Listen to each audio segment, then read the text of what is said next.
Here is how to change the date and time on your Android phone. So let's get started. The first step is to open settings.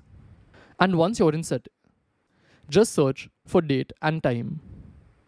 You'll see an option, so click on it and then click on date and time. One thing to note that the page may look a bit different based on the phone you have, but all the steps will remain the same. So this is how it looks on a Samsung phone. So once you're here, the next step is to disable this option, automatic date and time. And as you can see, two options have come up to set date and set time. So now if I want to change it, I have to just click on set date. And here I can select whatever date I want. And you can see it changed. And the same way, you can change the time. So just select it. Let's say I want to make it 12:54 p.m. Then click on done. And as you can see, the time has changed.